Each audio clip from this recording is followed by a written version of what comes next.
Nous leur avons proposé de réagir à des images de notre monde dont ils se méfient tant. Nous leur avons montré le pire et le meilleur. À l'heure où le soleil était le plus haut, ils nous ont invités à nous réunir dans la case des hommes, interdite aux femmes. Ça, ce sont nos jardins, c'est le jardin à la française. Qu'est-ce que vous pensez de ce jardin-là, vous qui êtes habitué à votre forêt? Ce n'est pas bien ce que vous faites à vos plantes. Vous leur faites mal en les taillant comme ça. Pour nous, les plantes ont un esprit. On n'a pas le droit de les traiter comme ça. Tailler un arbre, c'est le faire souffrir. Et qu'est-ce que ça vous fait? Quelle impression ça vous fait qu'un homme ait pu marcher sur la Lune? Nous, ça nous inquiète. La Lune a été créée pour être loin de la Terre, pour ne pas qu'on y touche. Mais pourquoi vous êtes allé là-bas? Qu'est-ce que vous êtes allé chercher là-bas? Quel intérêt pour les humains d'aller là-bas? La Lune est là pour nous éclairer la nuit. Autrefois, il n'y avait pas autant d'éclipses. Vous avez dû la déranger. Nous, ici, on a remarqué des changements. On a de plus en plus chaud. Il y a moins d'air frais qu'avant. Avec votre technologie, vous allez tuer la Lune. Ça, vous savez ce que c'est, ça? C'est la neige. Dans les pays froids, tombent des morceaux blancs, très glacés, et après les hommes glissent dessus.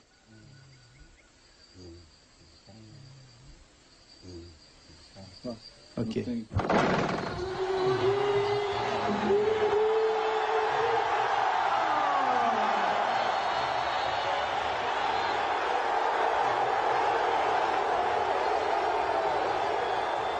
connaissez lui? Le chef, il le connaît? Non, on ne le connaît pas. Zidane, c'est un joueur français qui est un des plus grands joueurs de foot au monde. Je voulais savoir si Zidane allait jusque dans vos tribus. Ben non. Et vous connaissez?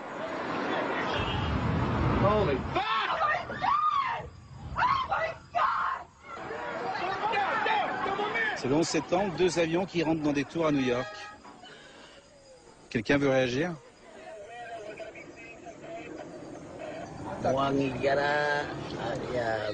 C'est comme les mauvais sorciers chez nous.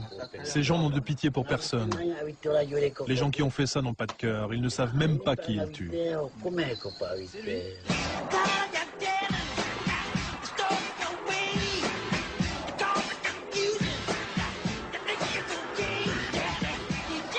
Vous savez qui c'est? Michael Jackson. Comment vous le savez? Je l'ai vu une fois à la télé à la ville. Il y en a combien qui le connaissent? Et les vieux le savent? Non, on ne le connaît pas. Ça, c'est la guerre des Blancs. Voilà comment les Blancs font la guerre. Vous en pensez quoi? Vous qui avez encore vos flèches et vos arcs. Nous, quand on tue un animal, on a de la peine. Vous imaginez alors un humain? Vous tuez pourquoi? Pour manger? À moins que ça ne fasse partie de vos coutumes. Mais sans tuer toute la communauté, ni tout détruire comme vous le faites avec vos bombes. Ça n'a rien à voir, c'est une forme de troc. Tu me voles, je te vole. Pourtant, vous, les tribus, vous êtes fait la guerre entre vous. Bah oui, mais c'est pas pareil. Vous, les Blancs, vous faites la guerre pour prendre quelque chose sur cette terre. Pas nous. C'est vrai que nos ancêtres aussi se battaient entre eux, comme il l'a dit. On nous volait un enfant ou une femme. Un peu plus tard, on attaquait la tribu avec nos arcs et nos flèches pour voler un enfant ou une femme.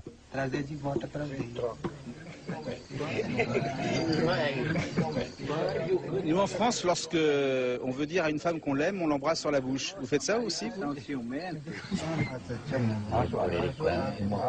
Chez nous, jamais on ne s'embrasse sur la bouche. On se parle, on apprend à se connaître, et ensuite on voit si ça se passe. Voilà, c'est ce qu'on fait de nos personnes âgées. Très souvent, en France, lorsque les personnes sont trop âgées, on les met dans des hospices, dans des maisons, sans leur famille, sans leurs enfants. Qu'est-ce que vous faites de vos vieux, vous? Pour nous, nos vieux sont sacrés. Nous nous occupons beaucoup d'eux, nous ne les abandonnons jamais. Ce sont nos ancêtres, nous les accompagnons. On les soigne jusqu'au bout. Il n'y a pas d'endroit pour les vieux ici. La famille s'en occupe jusqu'à la fin. Nous devons nous rappeler de tout ce qu'ils ont fait pour nous, de la naissance jusqu'à notre vie d'adulte. Ces images me rendent triste. Ça n'arriverait jamais chez nous. Dans une partie du monde, les femmes sont habillées comme ça.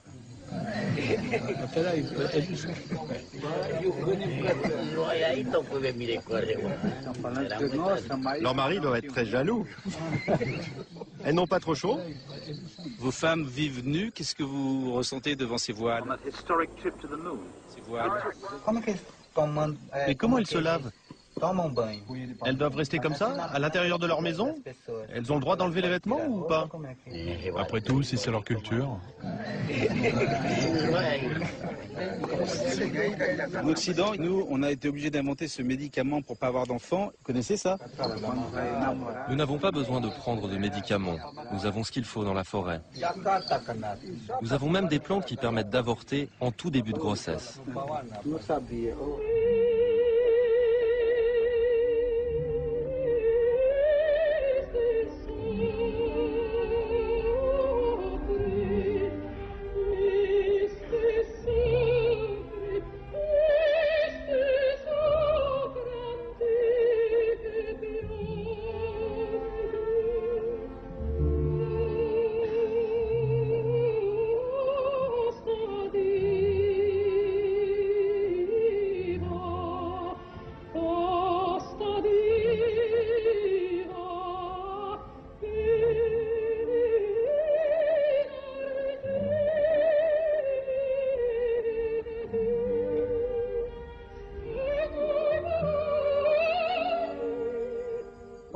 Nous avons beaucoup de respect pour les chanteurs qui, comme elles, ont le courage de chanter seuls face aux autres.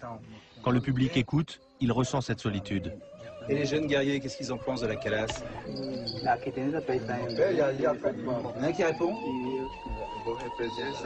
Cette musique, ce n'est pas notre culture. On ne sait pas ce qu'elle signifie. Nous, on ne peut que regarder et écouter. Mais elle nous touche. Je trouve ça bouleversant. Sans la comprendre, on sent qu'il y a quelque chose de sacré. Je vous vois tous. Est-ce que vous n'avez pas peur, lorsque vous voyez ces images du monde, d'être mangé par ce monde, d'être englouti par ce monde? Bien sûr que nous sommes très inquiets. D'ailleurs, si on vous a permis de nous filmer, c'est pour que vous montriez aux Blancs qui nous sommes. Quelle sera leur vie? On sent la pression de l'homme blanc qui monte tout autour de nous et de notre forêt. Et que vous le vouliez ou non, nous résisterons. Et nous nous battrons pour que vous ne souilliez pas notre terre.